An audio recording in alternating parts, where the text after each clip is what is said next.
বোকা বাঘ ও চালাক গরু।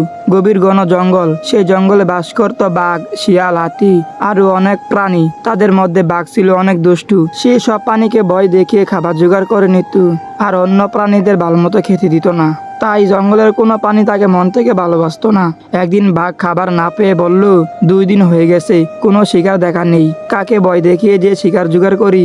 এমন সময় তার সামনে দিয়ে যাচ্ছিল এক কুকুর। তখন বাঘ কুকুরকে ডাক দিয়ে বলল, এই কুকুর, এদিকে হায়। গত 2 দিন ধরে শিকার পাচ্ছি না। যদি তোর জীবন বাঁচাতে চাস, এখন আমার জন্য কোনো শিকার ধরে নিয়ে আয়। আর যদি শিকার আনতে না পারিস, তাহলে তোকে খেয়ে আমার পেটের খিদা মিটাবো। তখন কুকুর বলল, আচ্ছা বাঘ মামা, আমি যেখান থেকে পারি তোমার জন্য শিকার নিয়ে আসছি, তুমি কোনো চিন্তা করো না।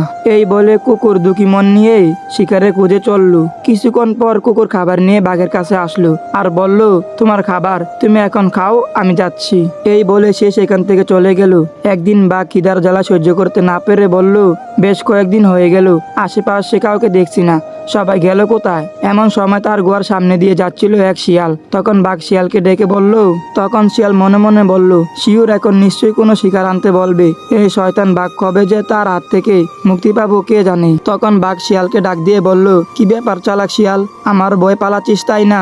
এদিকে যে বেশ কিছুদিন কাউকে দেখতে পাচ্ছি না। শুন, আমি যদি নিয়মিত শিকার না পাই, তাহলে এক এক করে জঙ্গলের সব খেয়ে আমার পেটের খিদা মিটাবো। তাড়াতাড়ি আমার জন্য শিকার নিয়ে আয়। বেশ কিছুক্ষণ পর শিয়াল একটা শিকার নিয়ে আসলো আর শিয়াল বলল, এই যে বাঘ মামা, তোমার খাবার, এখন তুমি পেট ভরে খেয়ে নাও। তখন বাঘ বলল, এবার তুই চলে যা আর সবাইকে বলে দিস আমি প্রতিদিন একটা করে শিকার চাই, না পেলে সব কয়টার গাড় মটকাবো বলে দিলাম। তখন শিয়াল বলল, ঠিক আছে বাঘ মামা। এই বলে শিয়াল সেখান থেকে চলে গেল। বেশ কয়েকদিন হয়ে গেছে, কারো কোনো খোঁজ নেই আর বাঘ কোনো শিকারও পাচ্ছে না। ভীষণ রেগে আছে বাঘ। এমন সময় দেখলো এক শিয়াল তার দিকে আসছে। বাঘ তখন রেগে বলল, বেশ কয়েকদিন ধরে আমি কোনো শিকার পাচ্ছি না, তোকে যে বললাম প্রতিদিন আমার জন্য শিকারের ব্যবস্থা করে দিতে, তুই মনে হয় কাউকে বলিসনি। আজ তোকে খেয়ে আমার পেটের খিদা মিটাবো। তখন হরিণ বলল, আমাকে খেও না, আমার কথা শোনো, তোমার জন্য একটা সুখবর আছে। বাঘ তখন বলল, কি সুখবর, বল দেখি।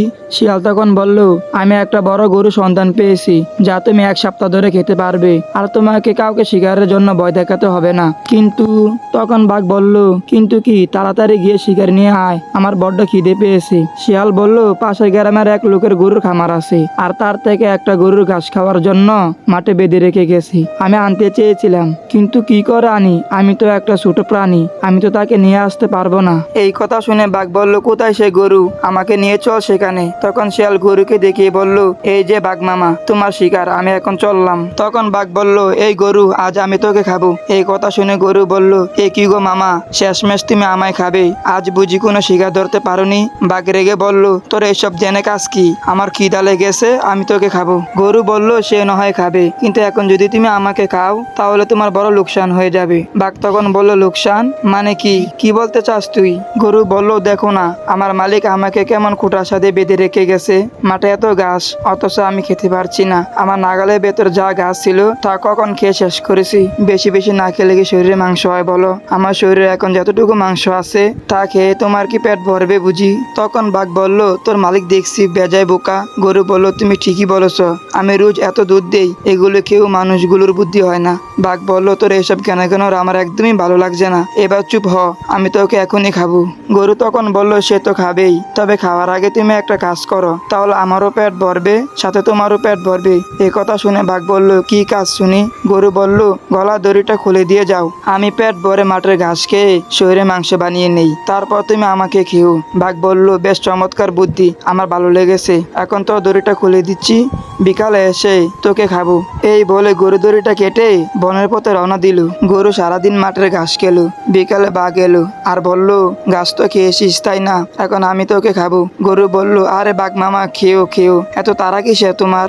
দেখো, আমি সারাদিন খুব অল্প পরিমাণে ঘাস খেতে পেরেছি, তাতে আমার শরীরে আর কতটুকু মাংস হয়েছে বলো? বাঘ বলল, তাই তো দেখছি, আমি তোরে খুলে দিয়ে গেলাম, তুই তাড়াতাড়ি ঘাস খাচ্ছিস না কেন?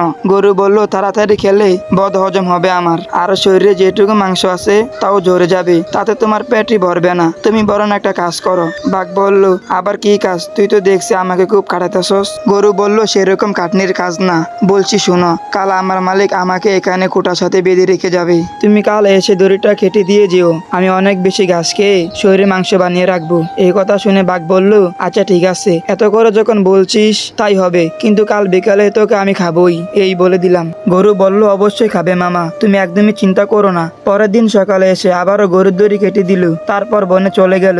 বিকালে বাঘ এসে দেখলো মাঠের অর্ধেক ঘাসও খাওয়া হয়নি। বাঘ তখন রেগে মেগে বলল, গরু তুই তো দেখছি বড্ড ফাঁকি দিচ্ছিস, আজও মাঠের পুরো ঘাস খাওয়া হয়নি, আমার সাথে চালাকি করছিস। গরু বলল, সে কি গো মামা, চালাকি করবো কেন, আমি তো সারাদিন ঘাস খেয়ে চলেছি, এত বড় মাঠের ঘাস একদিনে খেয়ে শেষ করা কি চারটিখানি কথা নাকি? তুমি কাল এসে আবার আমার দড়ি কেটে দিয়ে যেও, কাল আরো অনেক ঘাস খেয়ে ফেলবো, আমি কথা দিচ্ছি তোমায়। 3 দিনের ভিতর মাঠে সব ঘাস খেয়ে শেষ করে ফেলবো। তখন দেখো আমায় দেখতে কতটা নাদুস নুদুস লাগে, তখন তুমি আমায় 4-5 দিন ধরে খেতে পারবে। এই কয়েকদিন না হয় ছোটখাটো পানি মেরে তোমার পেটটা চালিয়ে নাও, তারপর আমি তো আসি তোমার পেট ভরাতে। একদিনের ভিতরে গরু মাঠে সব ঘাস খেয়ে শেষ করে ফেললো। শুধু মাঠের কোণে পুকুর পারে একটা বড় গাছের তার তলায় কিছু ঘাস রইল। পরের দিন বাঘ এসে বলল, আজকে তো তোকে খাবোই, 4-5 দিন ধরে না খেয়ে আসি তোকে খাবো বলে, আজ আর তোর কোনো নিস্তার নেই।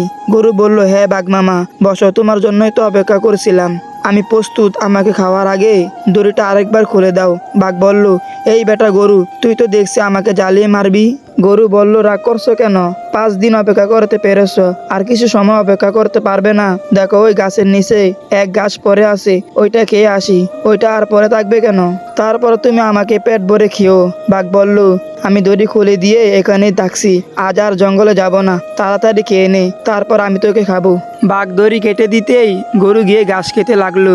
বাঘ যখন জিরাবার জন্য বসলো, তখন গরু গিয়ে পুকুরে নেমে পড়লো। পুকুরে একেবারে মাঝখানে চলে গেল। পুকুরটাতে পানিও কম ছিল, কাদা ছিল বেশি। তখন গরুটা বলল, ধন্যবাদ বাঘ মামা, তুমি বসে থাকো ওখানে। এই কথা শুনে বাঘ বলল, এই গরু, এটা তুই কি করলি, আমাকে ফাঁকি দিয়ে পানিতে নেমে পড়লি, কি ভাবছস আমি পানিতে নামতে পারবো না? এই বলে বাঘ নেমে পড়লো পুকুরে।